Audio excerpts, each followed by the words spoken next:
Hello, can you guys hear me? Streaming to Facebook.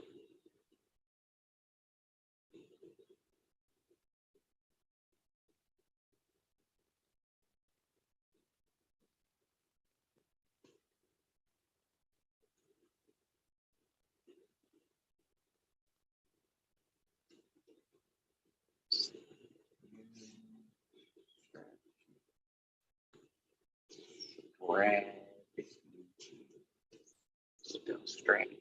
Here we go. For auto text. Combine this new strategy. Remember.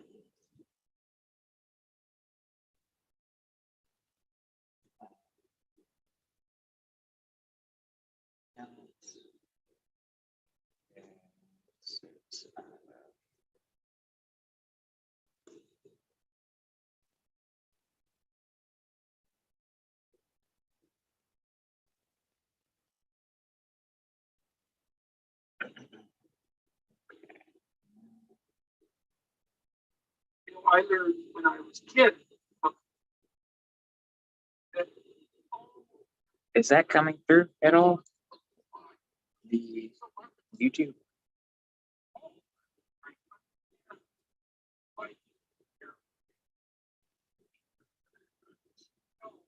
So hopefully we're good. Okay, guys, what we're going to do, we're going to make sure we're being legal and compliant. So here we go. I am 100% using the demo account, also known as CVA account, also known as fake account, fake money, not real. And I'm learning this new strategy, and this is for entertainment purposes only. So you shouldn't be taking the trades because we're just learning. But if you want to learn with me, by all means. And that's all we got. Right. So this is where we are, just so you guys know. We have learned about we had a $12,000 lesson. $87,414.53 fake dollars. But we'll get it, we'll get it back up there. By day 50, I want to be at 1 million. You're probably like, what? I'm like, yeah, 1 million. So let's get her done. We want to check the factory. According to Forex Factory, we just don't really want to trade USD. And AUD will be getting used later around 8:30. But next, we want to see which pairs are volatile. It's still the AUD pairs. Go.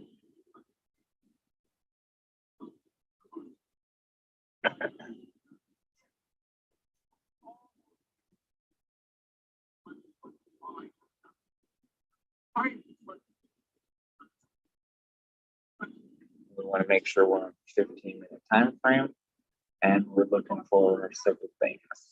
So let's see if we can identify them, and let's mark them up as well. This. Oh, let me pull up let me do the calculation really quick. I need to know how much we're risking. I think I'm gonna keep it at 3%. 87,414.53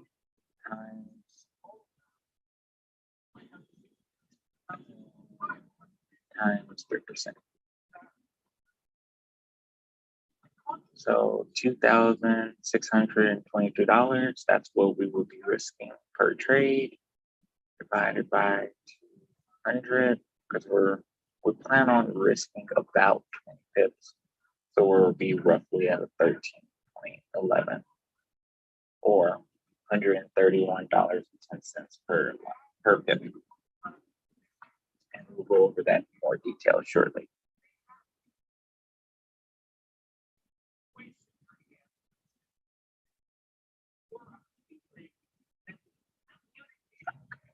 one's not ready. We said we didn't want to do anything with USD.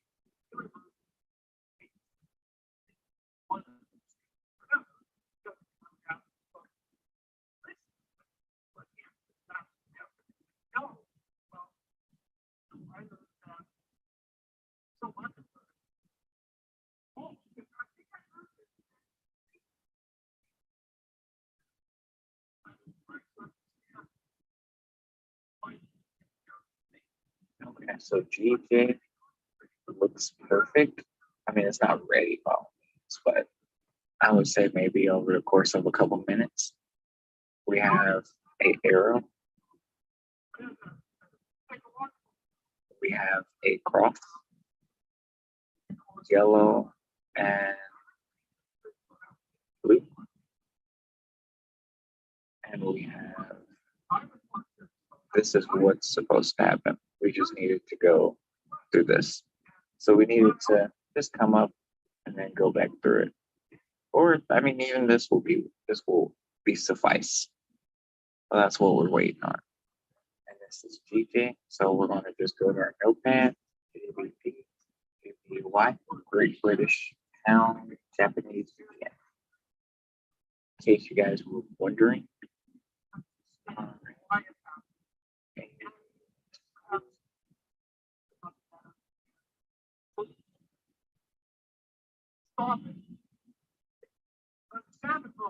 This looks pretty good for a buy. I'm gonna hop in on a buy for this one. I'm gonna mark it up really quick. We got our arrow. And we got our cross, our blue and our yellow line has crossed. And then it crossed right here. Oh. It crossed right there. So now what we're gonna do, let me see where we're at. What's my pips? I feel like 20 pips will be suffice. AUD, XED.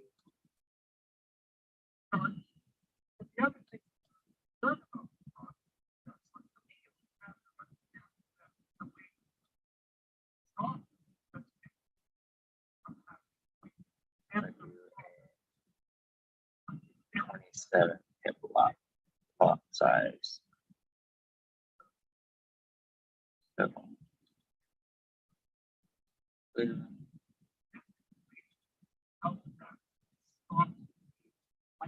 So I'm gonna do 87,414.53 times 3% equals divided by 270. So we're at a 9.7.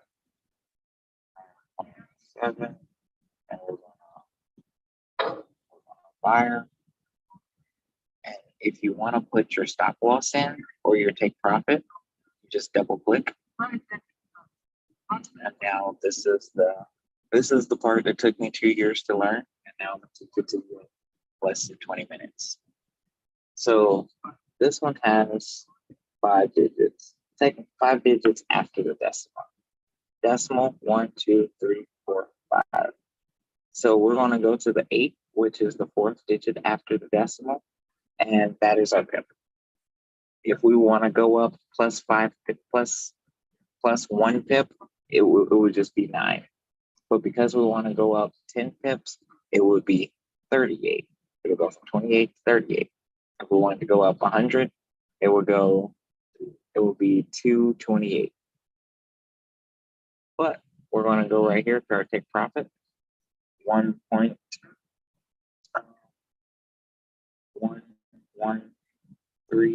I'm gonna go to 39.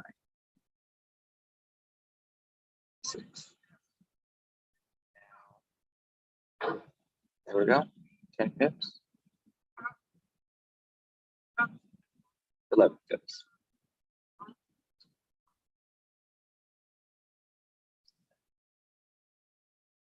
You know what? Let me bring it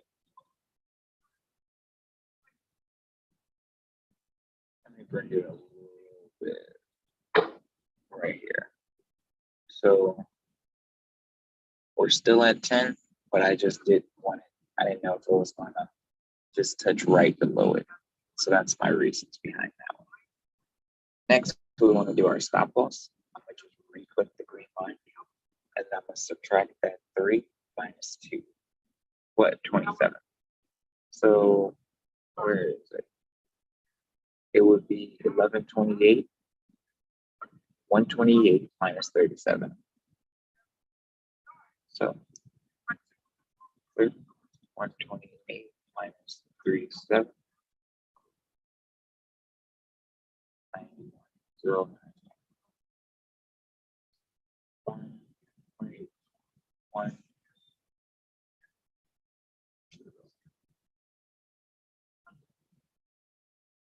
Did I do it right?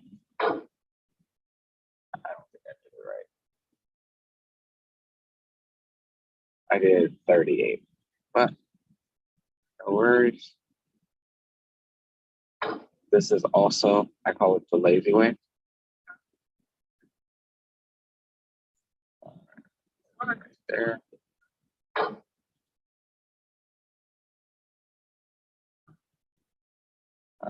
So 27, that's where I went. So what I'm saying in a nutshell is, and I don't know if you guys like pretty colors, but I like pretty colors. So we're gonna put some pretty colors on there.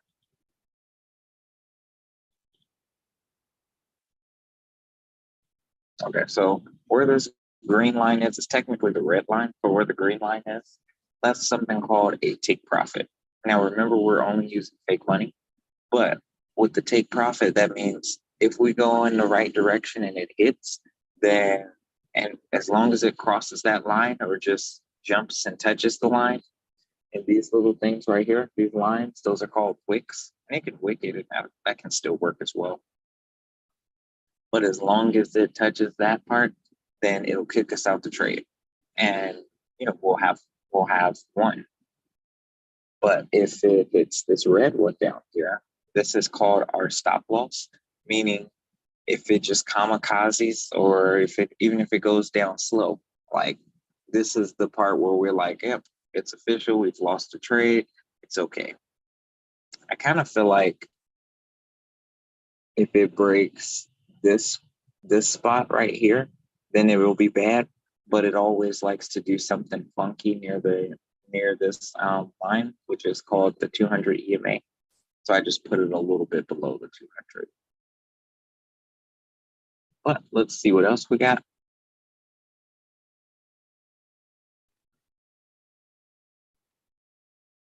I wrote down GJ. GJ wasn't ready.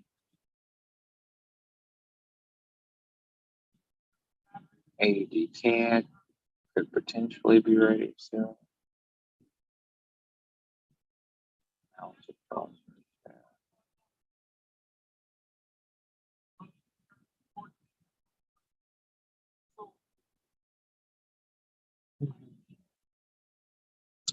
I say for this one, when this red line goes up and then goes down, then we could probably hop in. Sometimes these bad boys move, so we just want to be on the cautious side.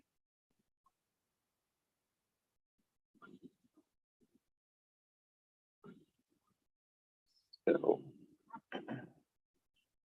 for this one, oh, this is USD. I don't want it because they got news. News means weird things happen in the market when they get news. This one looks kind of sideways, like it hadn't really left this area, and it just kept bouncing up between. And I wouldn't trade in that either. I call that just dangerous.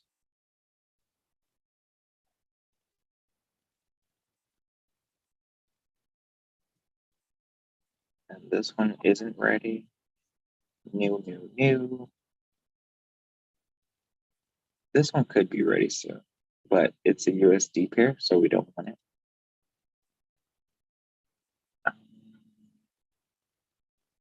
This one still not. I mean, it would have to go up and then come down.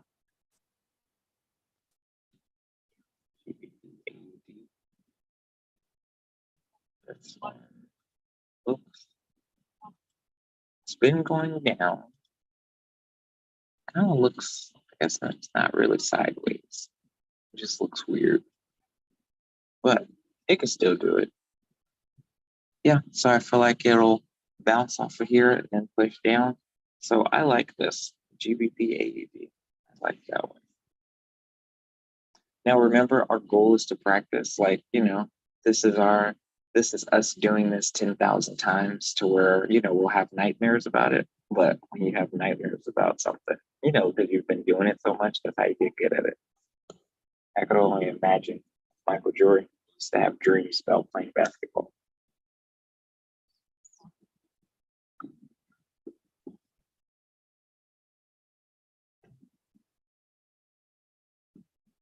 I feel like this one could move.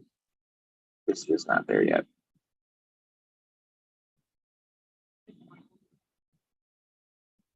How many pairs do I have? I got two. I'm in one. Let me find a fourth one. Goals do 3 to 5 per, per day.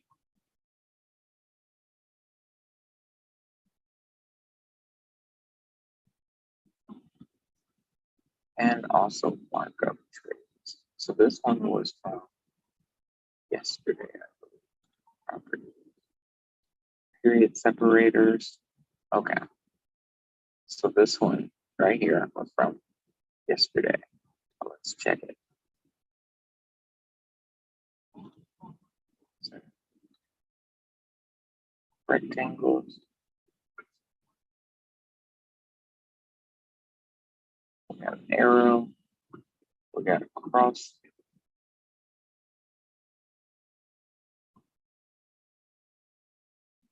For some strange reason, my name is not working. Let me try it one more time. There we go. And now we got one right there. We got one right there.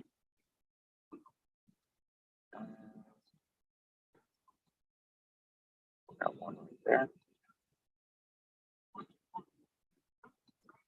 We got one right there.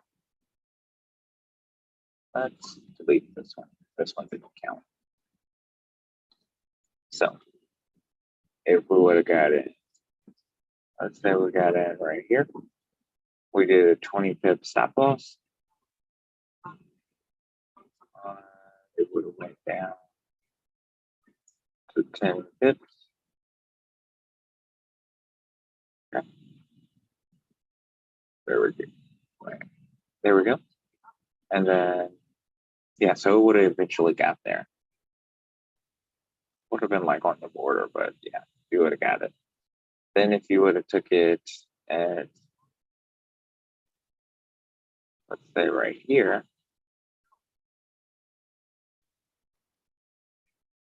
yeah, you would have got that because this never hit the 20. So it eventually hit. Then if you wouldn't have got in right there, and we're still waiting on this one.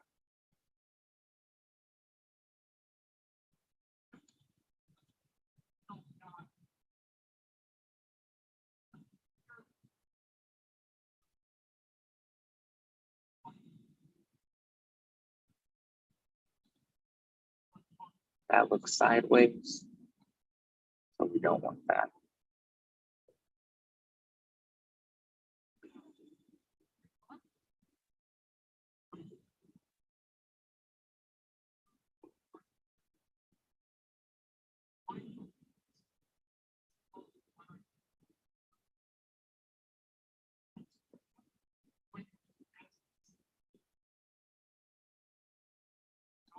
So for this one, if we would have opt in, we got an arrow.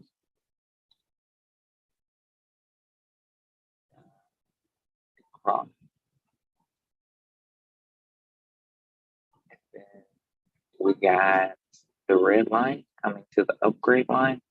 Upgrade, downgrade, going up, going down.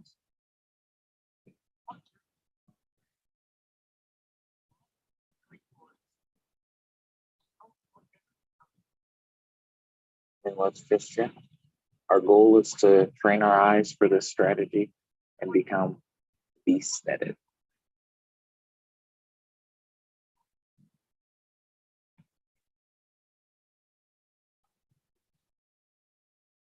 So we will hop in on this one.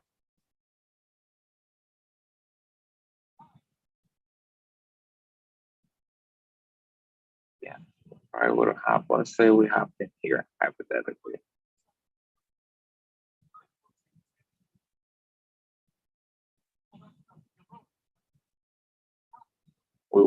We wouldn't have hit our stop loss, so that would have been 10.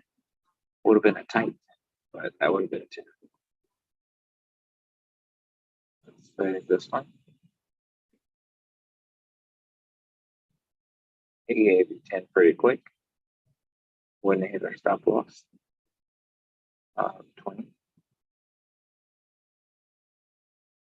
Then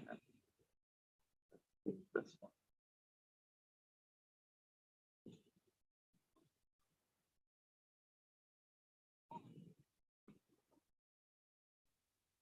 We can give you 10 yet.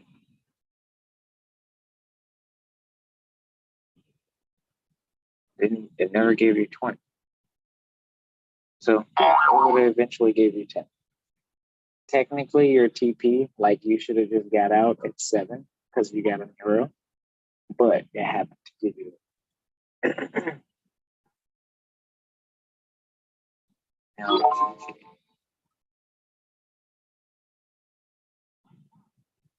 it's almost ready. GA. It's almost ready as well. So here's what we're going to do. Because we don't want to miss anything.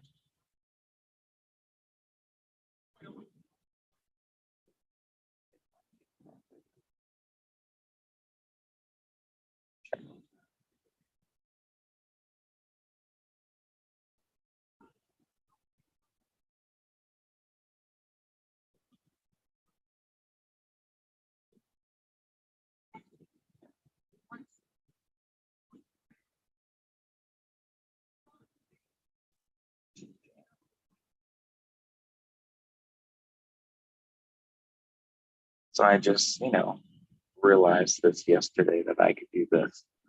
I think it's so cool.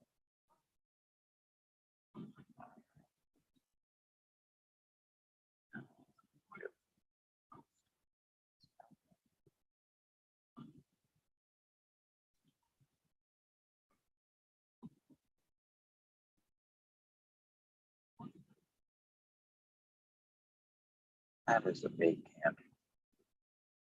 It's like, is that my move just running away?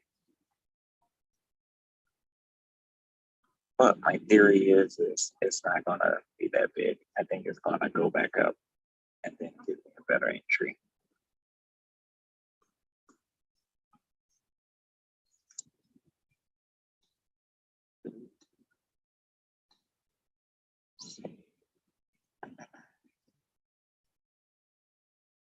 And I got the GBP.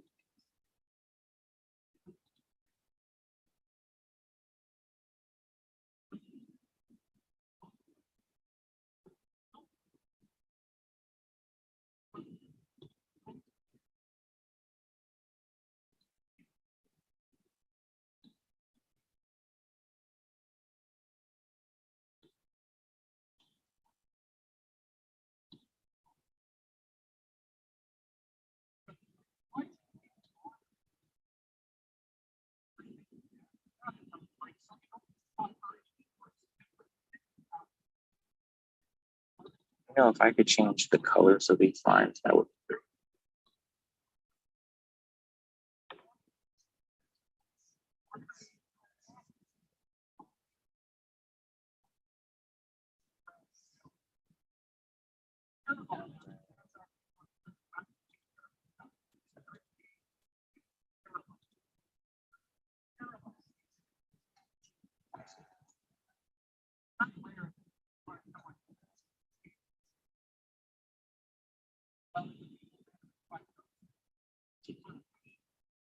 So we're getting some, there's got to be something funky going on with the news because it's causing this to me.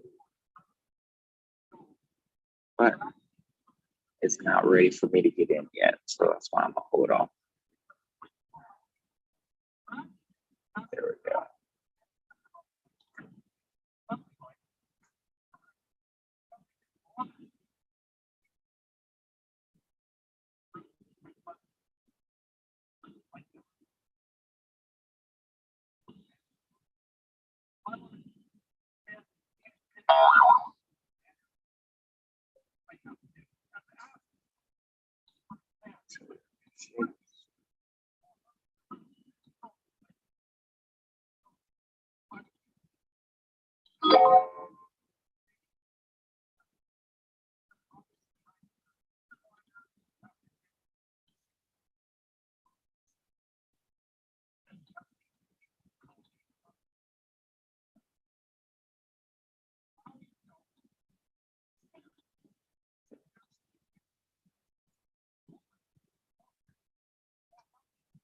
So when I get these bad boys turned around, that's when we'll know the hot one. Like in the meantime, let us back to services. Okay. So for this one,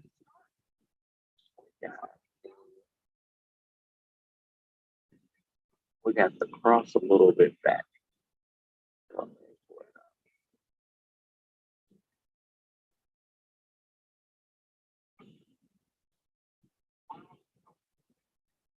Got it here.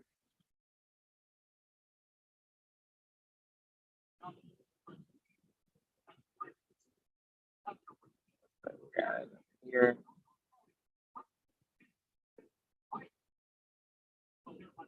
46 pips off that. That's not bad. And the way this works is that 40, the little middle number right here in the middle, 458, you just delete the last number. So 45 now. But let's say if you're doing, I don't know, what lot size are we on? Right now we're on 97. So we're doing 97, pretty much $97 times 45. 45 times 7. 4,300. 4,300 that quick. Wouldn't that be amazing, guys?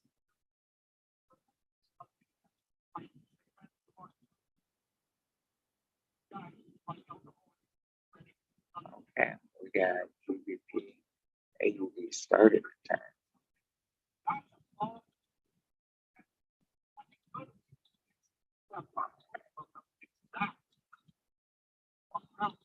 Let's see if there's more to test.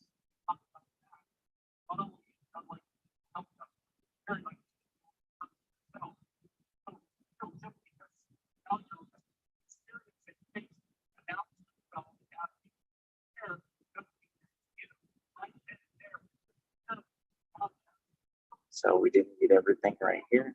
So let's check another.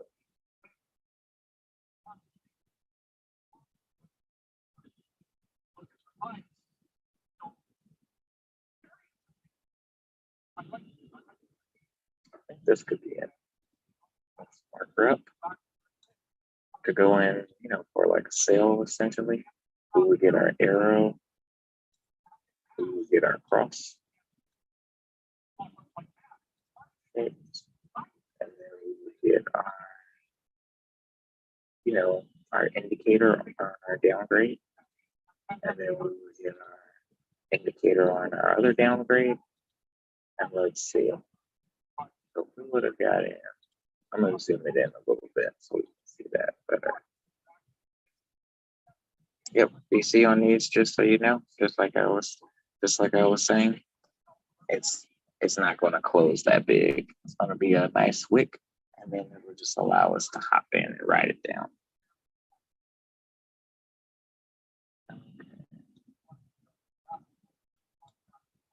Here we go.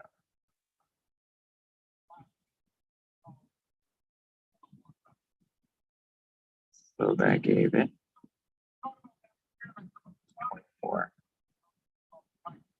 So for this one, 24 times 90, 97. 24 times 7, 23.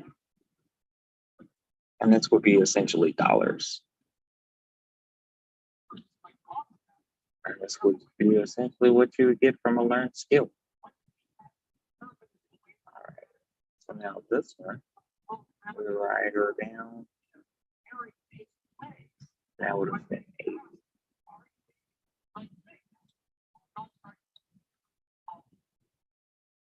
And what these candles represent, just so you guys know, see the M15, M15, that's 15 minutes. But each candle represents 15 minutes. Let's say if we were to go to the daily, the D1, each candle represents a day. And each candle represents a month. And, just so you guys know.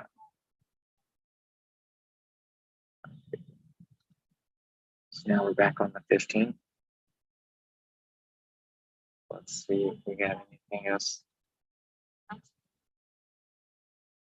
Yeah, let me see if there's a PC. Yeah, I might be able to get to that.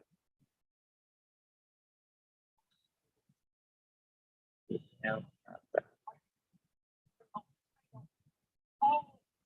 GBP, DPJ. I'm looking to see if there's any more GBP pairs that are doing something similar.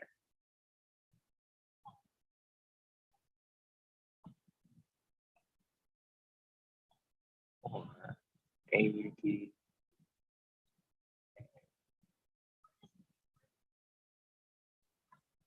So AUD CAD, I'm thinking it should be like that.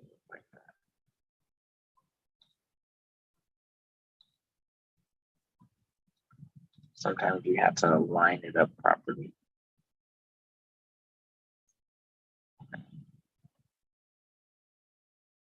So AUD CAD should be coming up next. All right. And these are all sales.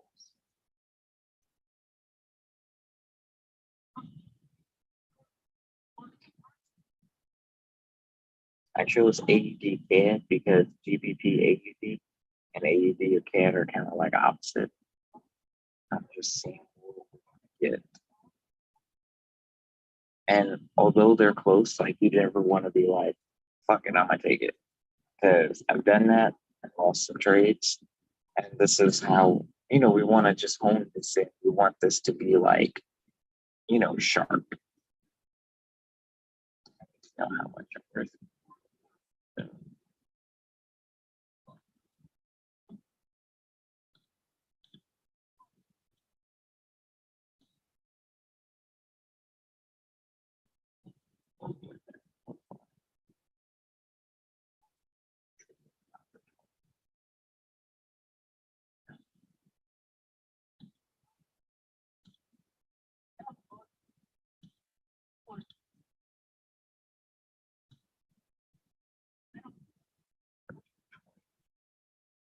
I'll do 27 for that one.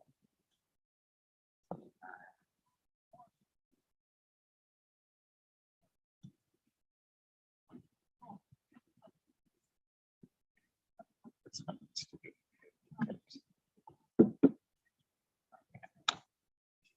80.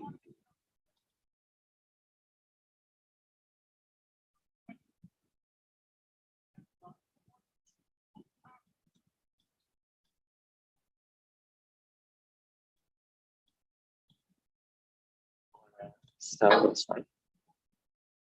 And I want to do 10 pips, take profit.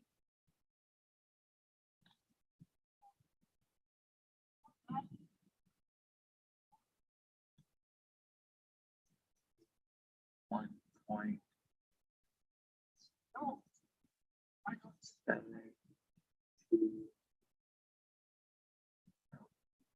7.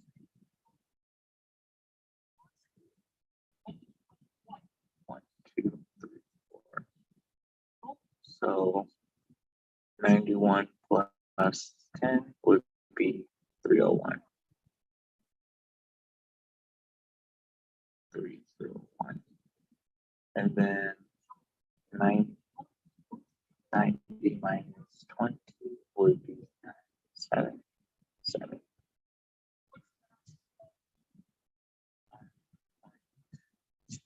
7.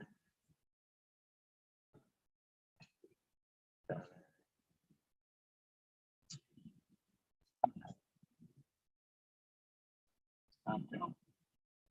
7. 9.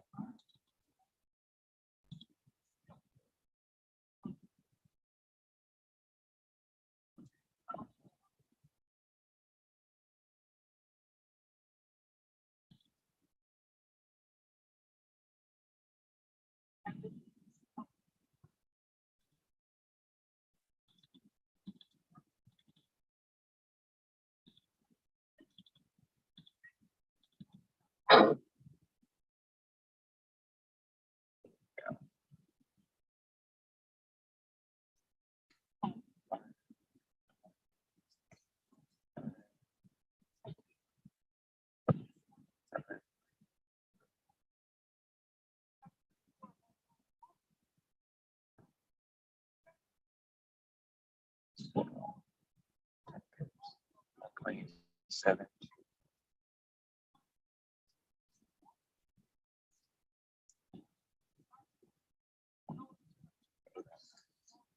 So one of the things is you usually get into something called user error a lot. So that's why you practice your foundations and make sure you're on point.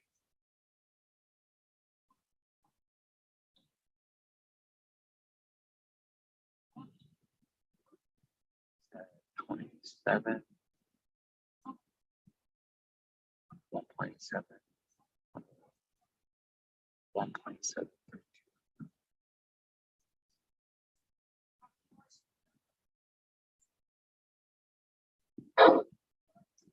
There we go. And now let's check our other ones. Now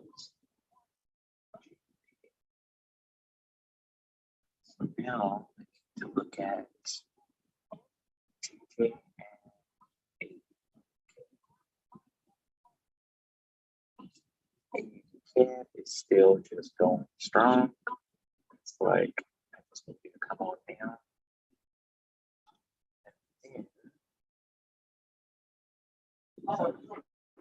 this one.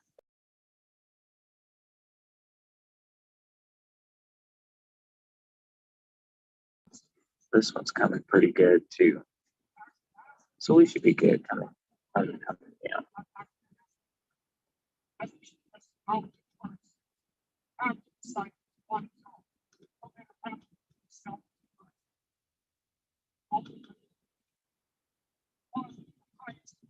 I just need this red line to just come a little bit below the 60. We'll be ready.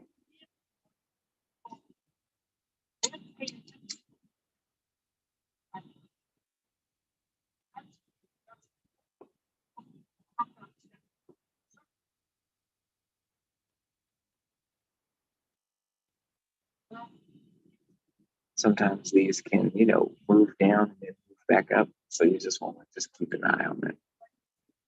But I feel pretty strongly about it because we got a hammer right here.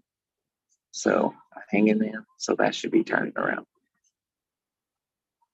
Just got in what looks to be early. But it's good to just see what pairs do this. For GBP AD, you'll notice how your red line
have everything.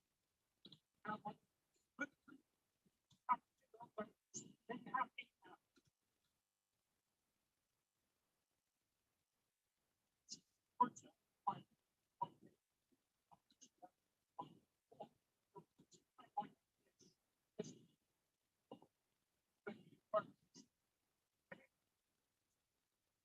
Set up the criteria for success.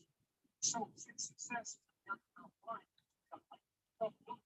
stumble on random zero. So the thing, you can have it. Now the question then would be, well, what do you mean by actually want? And the answer is that you reorient your life in every possible way to make the probability that that will occur as certain as possible. You don't get everything, but maybe you can have what you need. And maybe all you have to do to get it is ask. But the asking isn't a whim or today's wish. It's like you have to be deadly serious about it. You have to think, okay, like I'm taking stock of myself. And if I was going to live properly in the world and I was going to set myself up such that being would justify itself in my estimation, and I don't mean as a harsh judge, exactly what is it that I would aim at? What do you say to those viewers that don't pursue their dreams and are locked in their careers because they are too afraid to take risks and pursue something meaningful? Well, the first thing I would say is, well, you should be afraid of taking risks and pursuing something meaningful. But you should be more afraid of staying where you are if it's making you miserable. It's like the first thing you want to do is dispense with the idea that you get to have any permanent security outside of your ability to contend and adapt. It's the same issue with children. It's like you're paying a price by sitting there being miserable. And you might say, well, the devil I know is better than the one I don't. It's like, don't be so sure of that. The clock is ticking. Yeah, And if you're miserable in your job now and you change nothing, in 5 years you'll be much more miserable and you'll be a lot older. If you need to change your job too, let's say you have a family and children and a mortgage, you have responsibilities. You've already picked up those responsibilities. You don't just get to walk away scot-free and say, well, I don't like my job, I quit. That's no strategy. But what you might have to do is you think, well, this job is killing my soul. All right, so what do I have to do about that? Well, I have to look for another job. Well, no one wants to hire me. It's like, okay, maybe you need to educate yourself more. Maybe you need to update your curriculum vitae, your resume. Maybe you need to overcome your fear of being interviewed. Maybe you need to sharpen your social skills. Like, you have to think about these things strategically. If you're going to switch careers, you have to do it like an intelligent, responsible person. The first thing that you want to do is figure out, imagine you were taking care of yourself, like you were someone you cared for, which is rule number 2, by the way, essentially. Then you should figure out, well, if you could have what you needed and wanted, what would it be? What sort of friends would you have? What would your family relationships look like? How would you conduct yourself with your children? How would you educate yourself? You need to think through how it is that your life could be properly arranged if you had that ability. And then you can aim at that. A lot of you are going to find yourself embedded in bureaucracies. And there's that for better or for worse. And one of the things that is going to happen to you is that people are going to ask you to do stupid and ridiculous things. And the fact that they're asking you to do stupid and ridiculous things is going to do 2 things, 3 things to you. One is it'll warp you so that you'll pretend that you agree with it, and then eventually you will, and like, good, so much for your soul. And then the other thing is that it'll demotivate you, because you'll think, why should I be like slaving away at this job when I'm being pecked to death by morons with stupid rules? The third thing that it'll do is make you resentful and irritated, and that will also undermine your motivation and make your life miserable. And so you might think, well, what should you do about that? And the answer to that is, you should object at the earliest possible point, because first of all, you'll find that if you object to radical stupidity when it first emerges, you kind of make people aware of the fact that what they're doing is radically stupid, and they'll usually back off. And so then they won't torture you to death. So, you have to take a risk, which is, oh no, what happens if I complain about this? But, It's another one of those situations where you're damned if you do and you're damned if you don't. So if you complain, that'll cause some trouble. Although usually it causes way less trouble than you'd think, because people are generally not very courageous. And if you push them with some strength when they're doing something absolutely moronic, they'll usually back off because they don't know what to do when they're being challenged. And then you won't have to put up with it for the rest of your life. Do not do things you know to be stupid. Stand up and say, look, that's dumb, I'm not doing it. And if they ask you why, then you can say, well, A, I think it's stupid. B, if I do it, I'm going to get irritated and resentful. And also, if I do it, it's going to decrease my motivation. So I'm not doing it. And then if they push you too hard, it's like, hey, it's time for a different job. And that might be the best thing that ever happened to you, because if the structure you're in is going in that direction and you can't stop it, it's like, get the hell out of there and find something else. So it's not that hard to find a job when you already have a job. That's another thing to keep in mind too. You know, whenever you're working, and you will be, especially in the world of today where jobs are relatively uncertain, you should always have an escape route planned. And it should be active, because if you don't have an escape route and you can't get away, you can't say no. And if you can't say no, you can't bargain. And if you can't bargain, you're a slave. So that's how the world is set out at the moment. It's probably always been like that, but it's something that you really need to know, because you got to watch. If your being is objecting to something that someone is forcing you to do, maybe you're right. Maybe you shouldn't be doing it. And lots of people end up living meaningless lives. You know, if you take people, and I've told you this, and you expose them voluntarily to things that they are avoiding and are afraid of, you know, that they know they need to overcome in order to meet their goals, their self-defined goals. If you can teach people to stand up in the face of the things they're afraid of, they get stronger. And you don't know what the upper limits to that are, because you might ask yourself, like, if for 10 years, if you didn't avoid doing what you knew you needed to do, by your own definitions, right, within the value structure that you've created, to the degree that you've done that, what would you be like? Well, you know, there are remarkable people who come into the world from time to time, and there are people who do find out over decades-long periods what they could be like if they were who they were, if they spoke their being forward. And they get stronger and stronger and stronger, and we don't know the limits to that. We do not know the limits to that. And so you could say, well, in part, perhaps the reason that you're suffering unbearably can be left at your feet, because you're not everything you could be, and you know it. And of course, that's a terrible thing to admit, and it's a terrible thing to consider, but there's real promise in it, right? Because it means that perhaps there's another way that you could look at the world, and another way that you could act in the world. So what it would reflect back to you would be much better than what it reflects back to you now. My experience is with people that we're probably running at about 51% of our capacity. I mean, you can think about this yourselves, how many hours a day you waste, or how many hours a week you waste. And the classic answer is something like 4 to 6 hours a day. You know, inefficient studying, watching things on YouTube that not only do you not want to watch, that you don't even care about, that make you feel horrible about watching after you're done. That's probably 4 hours right there. You know, you think, well, that's 25 hours a week, it's 100 hours a month, that's 2.5 full work weeks, it's half a year of work weeks per year. And if your time is worth $20 an hour, which is a radical underestimate, it's probably more like 50 if you think about it in terms of deferred wages. If you're wasting 20 hours a week, you're wasting $50,000 a year. And you are doing that right now. And it's because you're young, wasting $50,000 a year is a way bigger catastrophe than it would be for me to waste it, because I'm not going to last nearly as long. And so if your life isn't everything it could be, you could ask yourself, well, what would happen if you just stopped wasting the opportunities that are in front of you? You'd be, who knows how much more efficient? 10 times more efficient, 20 times more efficient. That's the Pareto distribution. You have no idea how efficient people get. It's off the charts. Well, and if we all got our act together collectively and stopped making things worse, because that's another thing people do all the time, not only do they not do what they should to make things better, they actively attempt to make things worse because they're spiteful or resentful or arrogant or deceitful or homicidal or genocidal, or all of those things all bundled together in an absolutely pathological package. If people stopped really, really trying just to make things worse, we have no idea how much better they would get just because of that. So there's this weird dynamic that's part of the existential system of ideas between human vulnerability, social judgment, both of which are major causes of suffering, and the failure of individuals to adopt the responsibility that they know they should adopt. And that's the thing that's interesting too, is that, you know, there's this idea that people have a conscience.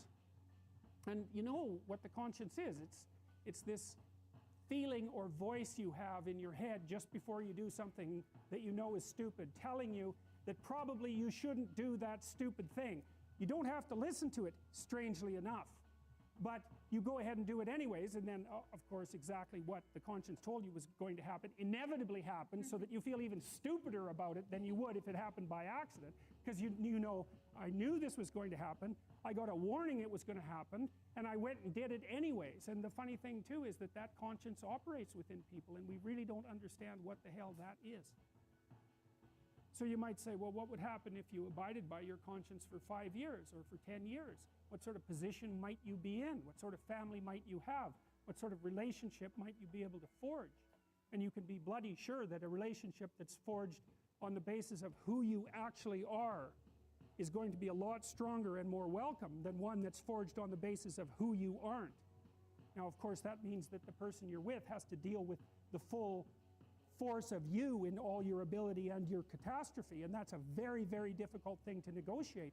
But if you do negotiate it, well, at least you have something, you have somewhere solid to stand, and you have somewhere to live. You have a real life, and it's a great basis upon which to bring children into the world, for example, because you can have an actual relationship with them instead of torturing them half to death, which is what happens in a tremendously large minority of cases.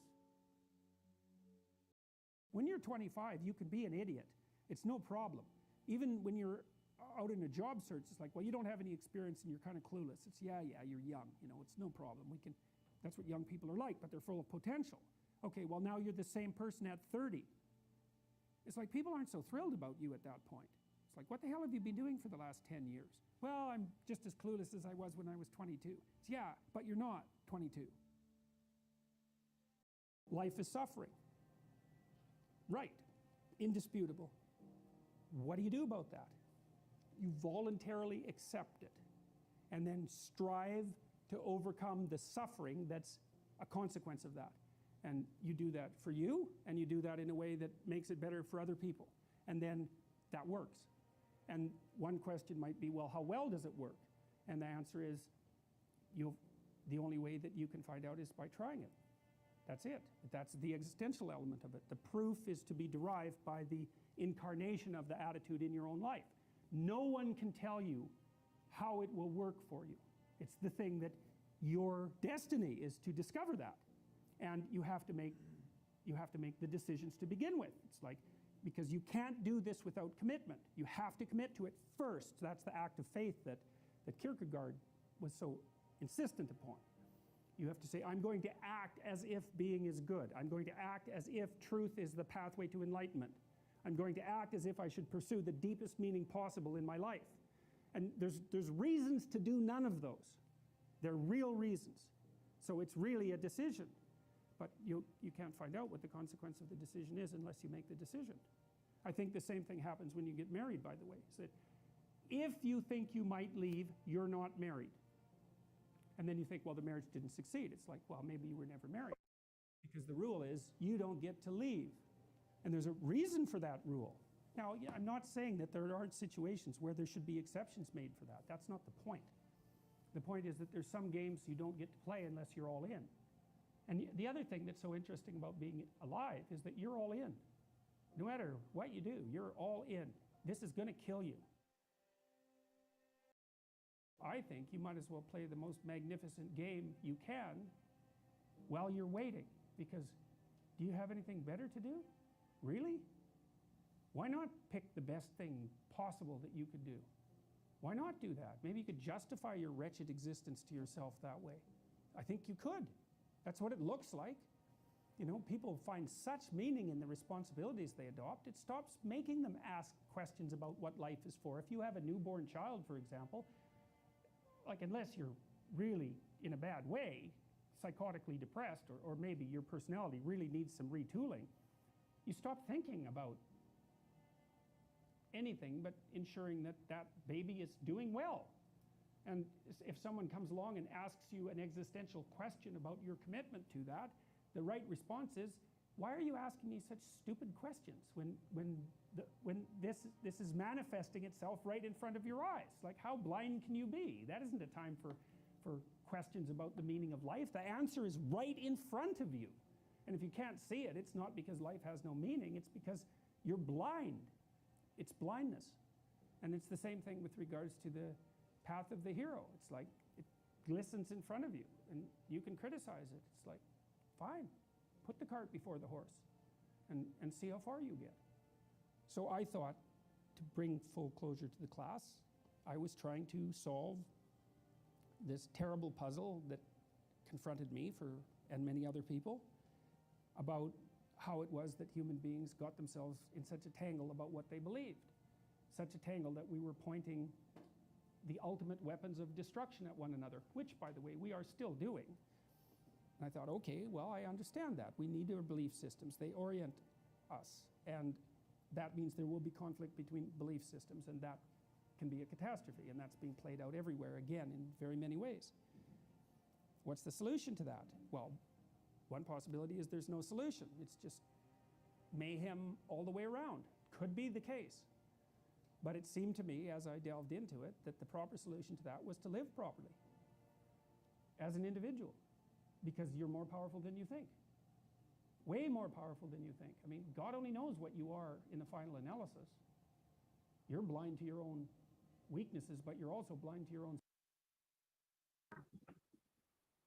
You know, guys, this looks a little bit like smooth shit. You see this green line right here? And you see this green line going up? That shows it's saying that it wigged me out. But this doesn't look like it wigged me out. Doesn't look like it touched it. But it's okay. That just means I'm going to add like an extra pip or two. So this one, I'm also having baby duty. But for this one, I'm gonna put that it was a win, but it was a loss. And let me see something else. Maybe it was my spread. It's my spread. Spread. Where is the spread? So spread is like, you know, how much the broker charged you for that. But I don't see a price on it.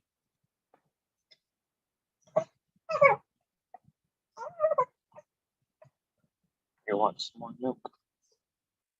Some more milk.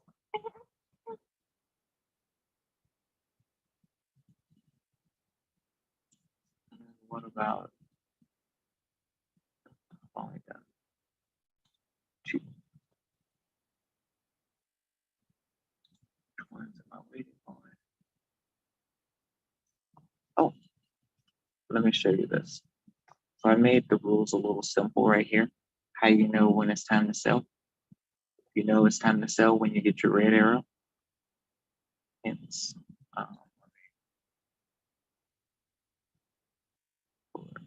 red arrow. Insert. See? Then you get your cross. Your yellow and your blue line cross.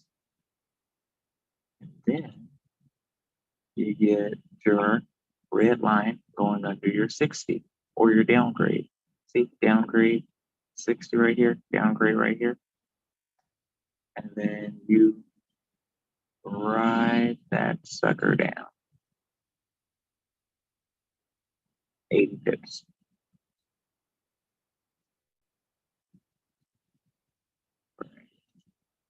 So yeah, now just to show you, 80 times 97.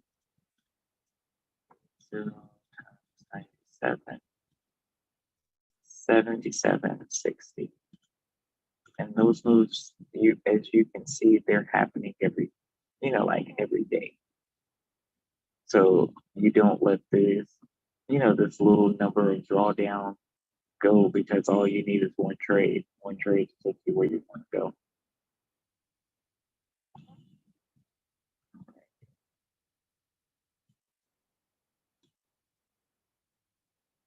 This one is nearing it. Oh, this is EU. I don't want anything with USD, because they're giving some news. What's this? GBP? Yeah. And JPY. GJ is nearing.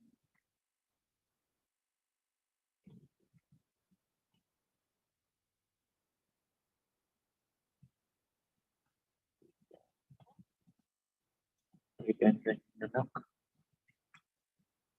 All right. Flipping time. Okay, so we're not doing anything with USD. What's this? Oh, one more thing. So to show you a buy, blue arrow cross, and it's going above the 40.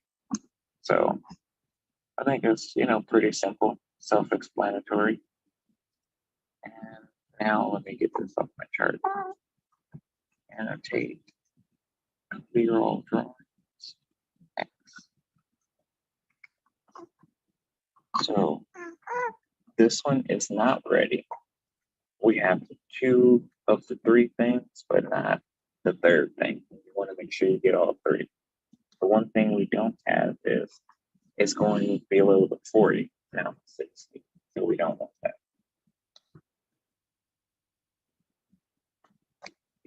FJPY, let's look sideways.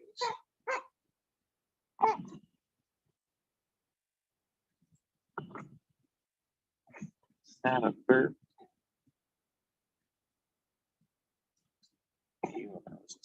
Bird. So this one isn't ready. NGD, USD. It does look like the USDs are looking right, but we got news, so it could be a trap. And what news can do is like how I'm expecting that to go down, it could shoot up. So I'm just gonna stay away from that one for now.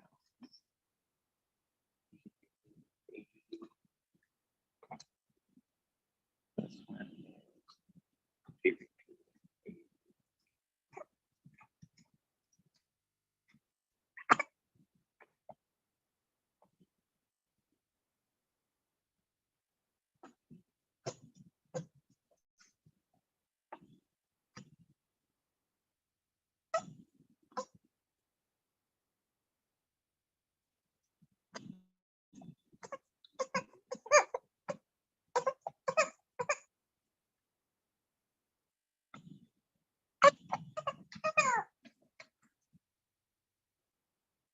fire.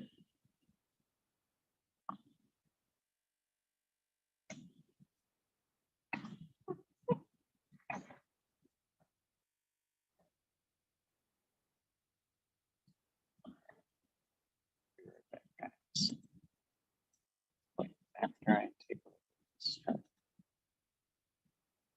Okay, so we don't have any yet.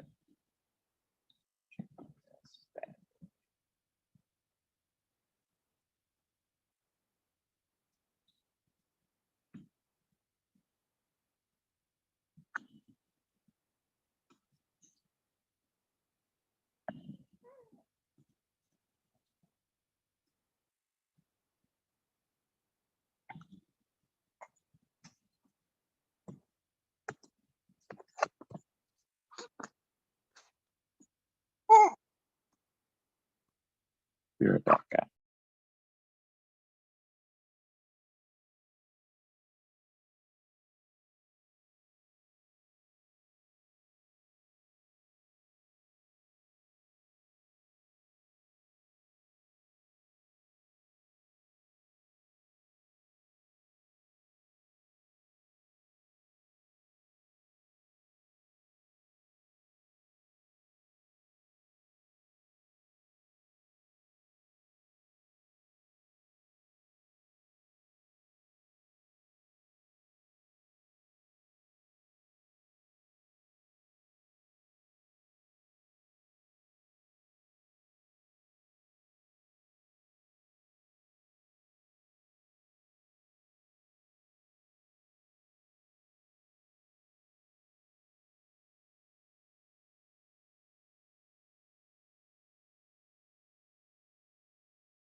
I'm back.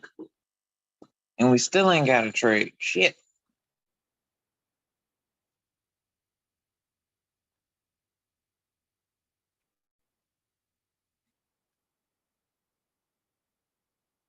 I still feel like it's going to bounce off of this.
Let's see if we got anything else that's ready to go.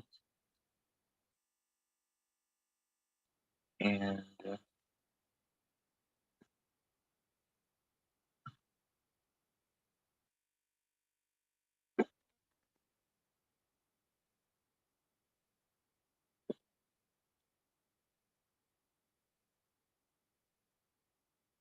GBP CHF is looking like it's ready to go in. There. Got a cross.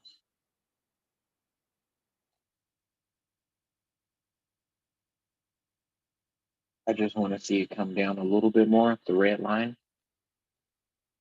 This one right here. And then we'll go in.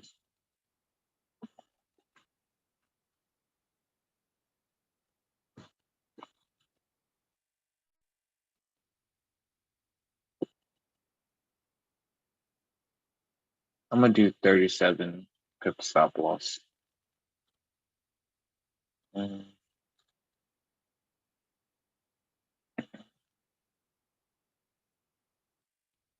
85,353. 85,353 times 3% equals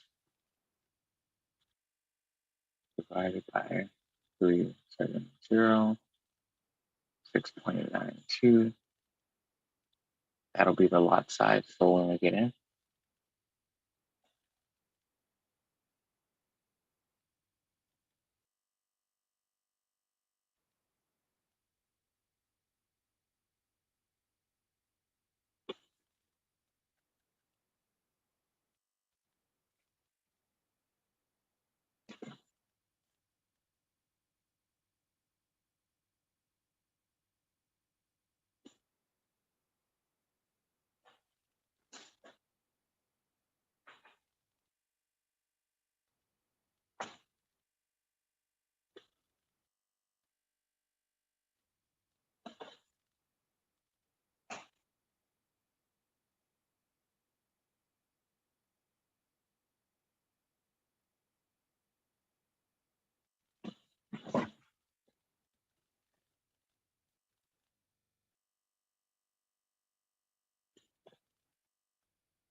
You know, it's crazy. This seems like you're waiting for a long time, but like imagine like a 1 hour workday, literally. You only work for an hour. I'll stare at a chart like this all day.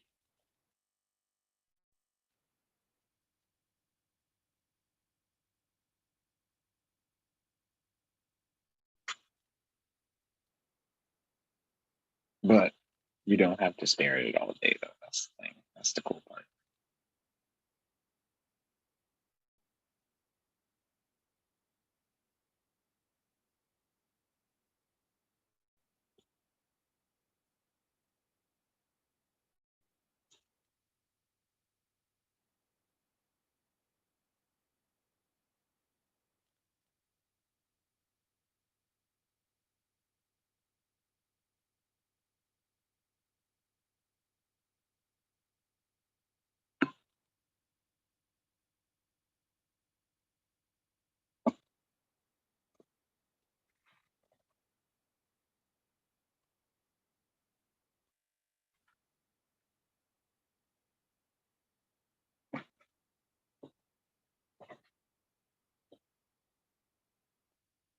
All right. Let's hear some noise. strengths. And so then I think, well, if you got your act together, it'd be better for you, and instantly it would be better for your family, assuming they wanted you to get your act together, and not everyone does. And then it would be better for the community. It's like, how far could you take that? If you stopped wasting time, and if you stopped lying, and if you oriented yourself to the highest possible good that you could conceive of, and you committed to that, how much good could you do? Well, I would say, why don't you find out? So that's what I think you should do. You should find out. You don't have anything better to do. And there's nothing in it, as far as I've been able to tell, there's nothing in it but good. So maybe you could sort yourself out so that you wanted nothing but the good. And then maybe you could help make that manifest in the world. And maybe we wouldn't have all these terrible problems then. At least we'd have fewer of them, and that would be a start. So the answer to the problem of humanity is the integrity of the individual. That's the answer. So, and states that are predicated on that realization are healthy. So, and states that aren't are doomed to stagnation and catastrophic collapse. And personalities that are predicated on self-tyranny and the tyranny of others are doomed to collapse. And then you think, well, what's the barrier? And the barrier is, are you willing to accept the responsibility? And part of the answer to that is, reduce the damn responsibility until it's tolerable. You don't have to fix everything at once. You could just start by fixing the things that you could fix. You could do it with even less self-sacrifice. You could start by fixing only the things that you want to fix. So do it. See what happens. That's what you should have been taught in university right from the beginning. It's like, aim at the highest good. Tool yourself into something that can attain it. And go out there and manifest it in the world. Everything that comes your way will be a blessing. And so all you have to do is give up your resentment and your hatred. I know that's a hard thing to give up because you have plenty of reason for it. That's probably a good place to stop. Sacrifice. You get to pick your damn sacrifice. That's all. You don't get to not make one. You're sacrificial whether you want to be or not. That's a good All right, guys. Well, we didn't. Oh, nope, it's ready. So let's take it now. Magical boy. Pan is the god of everything. So we're gonna do right? And so it's not an accident that he has 37. the name Pan. And he's the boy that won't grow up. And he's magical. Well, that's because children are magical. They can be Now anything. remember, this is They're definitely a nothing but demo potential. account. You can see it right up there. Peter Demo Pan account. doesn't want to give that up. Our goal Why? is to just Well, practice he's got some this adults around strategy. him, but the main adult is Captain Hook. We want to Well, stick who with the hell wants our to rules be and see what we Captain learn Hook? based off First of the of all, charts you've got a hook. and go from there. Second, you're a tyrant. And third, you're chased by the dragon of chaos with a clock in its stomach, right? The crocodile. It's already got a piece of you. Well, that's what happens when you get older. Time has already got a piece of you. And eventually, it's got a taste for you. And eventually, it's going to eat you. And so Hook is so traumatized by that he can't help but be a tyrant. And then Peter Pan looks at traumatized Hook and says, well, no, I'm not sacrificing my childhood for that. So that's fine, except he ends up king of Lost Boys. In Neverland, well, Neverland doesn't exist, and who the hell wants to be king of the Lost Boys? And he also sacrifices the possibility to have a real relationship with a woman, because that's Wendy, right? And she's kind of conservative, middle class, London dwelling girl. She wants to grow up and have kids and have a life. She accepts her mortality. She accepts her maturity. Peter Pan has to content himself with Tinkerbell. She doesn't even exist. She's like the fairy of porn. She doesn't exist. She's the substitute for the real thing. And so, but the dichotomy that you're talking about is very tricky, because there's a sacrificial element in maturation, right? You have to sacrifice the pluripotentiality of childhood for the actuality of a frame. And the question is, well, why would you do that? Well, one reason is it happens to you whether you do it or not. You can either choose your damn limitation, or you can let it take you unaware when you're 30, or even worse, when you're 40. And then that is So not we're a in it, happy day. and we're going to wait and see how it somebody does. like this, And I I'll think have it's you guys common in upload it culture tomorrow with that how we do. can put off maturity So without goodbye for now. suffering an Have a immediate wonderful day. penalty. But all that happens is the penalty accrues, and then when it finally